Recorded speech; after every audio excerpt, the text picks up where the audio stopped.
আসসালামু আলাইকুম। আজ আমরা জানব সূরা ইয়াসিনের ফজিলত। সূরা ইয়াসিন কুরআনের ৩৬ নম্বর সূরা। এটি কুরআনের একটি গুরুত্বপূর্ণ ও ফজিলতপূর্ণ সূরা। এটি কুরআনের হৃদয় হিসেবে পরিচিত। হাদিসসমূহে সূরা ইয়াসিন পড়ার অনেক ফজিলতের কথা উল্লেখ করা হয়েছে। এটি কুরআনের হৃদয়।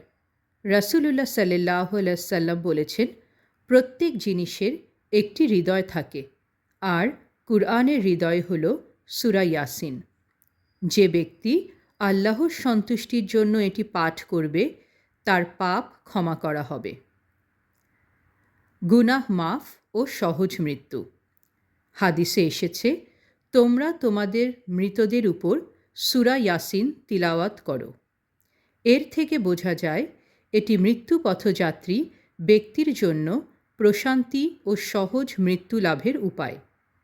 চাহিদা পূরণের আমল। হজরত ইবনে আব্বাস রাদিয়াল্লাহু বলেছেন, যে ব্যক্তি সকালবেলা সূরা ইয়াসিন পাঠ করবে, তার সারাদিনের প্রয়োজন পূরণ হবে। বিপদ থেকে মুক্তি।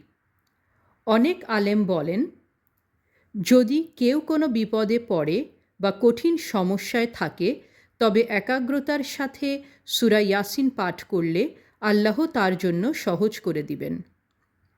দুনিয়া ও আখিরাতে কল্যাণ। রাসূলুল্লাহ সাল্লাল্লাহু আলাইহি ওয়াসাল্লাম বলেছেন, যে ব্যক্তি রাতে সূরা ইয়াসিন পড়বে, সে সকাল পর্যন্ত নিরাপদ থাকবে। সূরা ইয়াসিন কুরআনের অন্যতম ফজিলতপূর্ণ সূরা। এটি নিয়মিত পড়লে গুনাহ মাফ, বিপদ থেকে রক্ষা, জীবন সহজ হওয়া এবং মৃত্যুর সময় প্রশান্তি লাভের আশা করা যায়। তাই আমাদের উচিত নিয়মিত এই সূরাটি তিলাওয়াত করা ও এর উপর আমল করা। এই ভিডিওগুলো যদি আপনাদের ভালো লেগে থাকে, তাহলে লাইক, শেয়ার এবং সাবস্ক্রাইব করবেন। ধন্যবাদ।